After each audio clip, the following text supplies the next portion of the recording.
thought it was a little weird. I was like, oh, okay. So we started doing them, and then he got down on his knees like, all right, the first step you came in here, you're doing great. We're gonna count to 10. 1, 2.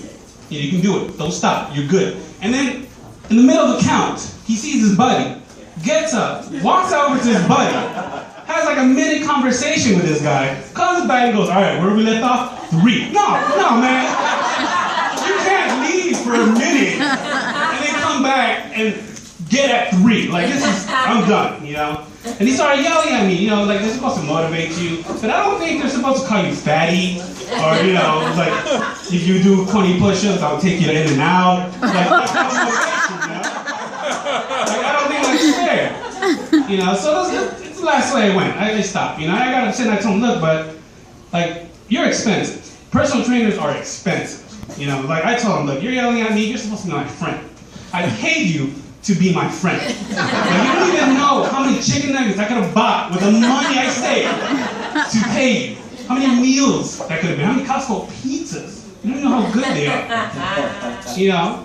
So we left off from a bad note, and I didn't go back. Obviously, you guys can see. But it was a good thing for me. And with me, as a kid, I was really thin. I wasn't really big. And the thing was, like, the trainer didn't really rub me the right way. He kind of felt like he was bullying me. And as a child, because I was such a sensitive child, I got bullied a lot. And it happens. We've all been bullied at one point or another. It's like Joe said for his big head or no neck. We all have one of those traits. With me, I was pretty much the daughter my father never wanted. So I got that going on. But as a child, it wasn't that bad. Like, my dad would always, like a supportive father, he'd be like, look, mijo, son in Spanish.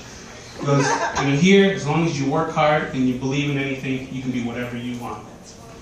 And he's like, believe it. I said, all right, Dad. He goes, I want to be a police officer. Because I think there needs to be more justice in this world. And he goes, you can't be that. It's like, you're too sensitive. Like, you're what are you going to do? Hug it out? Like, no. It's like, be a taco guy. Everybody loves a taco guy. Who doesn't love tacos, right? I was like, all right. So, as you can probably tell, I'm not a police officer, but I am a professional donut eater. So at least I'm still on the right track.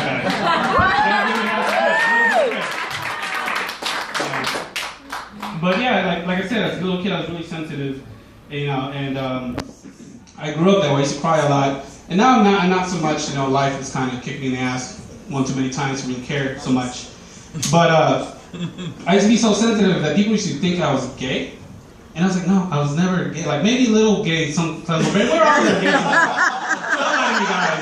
There's always been one moment when you guys had where you were like, maybe it's a little gay, but it doesn't matter, Don't lie to me. We've all had that moment. I know it's just not me and my best friend. It's just my best friend. But I was like, look, I'm not gay. Even now, my dad's like, are you sure? Because we still accept you. I was like, no, Dad. Because I appreciate and love. I can appreciate beauty regardless of age or gender. And apparently that's something gay people say. So my dad. Guys you need. So I was like, what? No, I don't need that. I got a best friend. But yeah, so he kept thinking I was gay, and I kept trying to convince, my friends, like, I'm not gay. Like, seriously, I'm just really happy every time. I'm not gay. He's like, you sure? He's like, look, if you really want to know for real if I'm not gay, that I'm not gay, you can go ask, my pastor back when I was a kid, Catholic. Like, he's been trying to convince me that he can find Jesus inside me for years. And I was like, look, Father, wrong rectory. The one you're looking for is down in the hall with Timmy. All right, not me. So speaking of that, is anyone Catholic here? Catholic? Catholic. Gotta love Catholics. I myself, I was raised Catholic, but now I consider myself like a part-time Catholic. I don't know if you guys know what that means, but really all it means is that whenever I feel threatened or I feel like I'm about to die, I become 100% Catholic. I get on my knees and I equal. Right. And I think it works. Like I think in my mind, the way it works is if I do that right before I die, and like, because I live quite a life, and like, the evil spirits are trying to take me down, Jesus would just kind of come out of the closet like, yo, hey, he's good. He's good. Like, we're good. We're good. That's how I think about it. It might not be the right time, but I was hoping that, Jesus would have his WWDD bracelet on at that time, which means, what would Dad do? So, that's what I'm hoping for anyway, at least in my mind.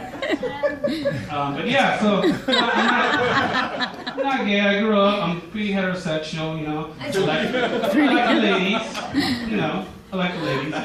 And going to that, have you guys ever been in a relationship where the person, I guess, moved in with you and didn't tell you? You guys ever have that happen to you? Yeah, I was dating this girl and we met. And, well, let me tell you how we met. Okay, what happened is we met through a friend. We met at the Cal State parking lot. And she's like, hey, you want to go out? I think you're kind of cute. I'm like, yeah, I think I'm kind of cute too. Sure. We can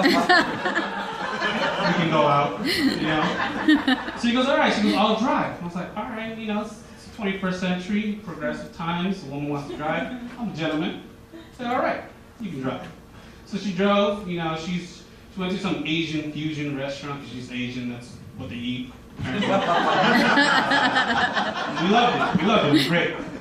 And then she's like, hey, you want to come over? I know what that means, right, guys? I'm in, And it's like, I'm going to have sex for, like, first time ever. So, I'm down. Let's do this. So we go to her house, and she lives with her parents still, so she sneaks me in through her window. And to some, it's kind of weird, but me being Mexican and all, like being raised with a 28 people home in a single bedroom house, the window was pretty much used as a second door anyway. I'm right at home. She comes over, she's like, hey, let's watch a movie. I'm like, all right, let's watch a movie. Keep in mind, she has no TV in her room, so I don't know how she wanted to watch a movie, but I know what that meant. So I think I'm going to do a sexy move right now, just kind of get her in the mood. So I jump in the middle of the air and I do like a sexy pose, kind of like some like this. Thuggish, let her know I'm a real man. And I go out to her bed, not knowing this chick has no damn mattress. It's just a screen box and sheets. All right, I don't know. You can't be sexy with this bouncing off and off the damn floorboard on the screen box. It just doesn't happen. But she blinked, she missed it, so I think it was great. And after we had sex, it's a beautiful minute and a half of glory. I turned over and wanted to go to sleep, get some rest, compose myself. But she turned over and was like, hey, what was your name again? I was like, it's Jesse without an I, because I'm not gay, right? She goes, you want to be my boyfriend? And I was like, oh, and the only thing I can think of was like, you drove, right? How far are we from my car? It's like 32 miles. Hell yeah, I want to be your boyfriend. But can I get a ride to my car first, please? So, I'll leave it at that, guys. My name's Jesse.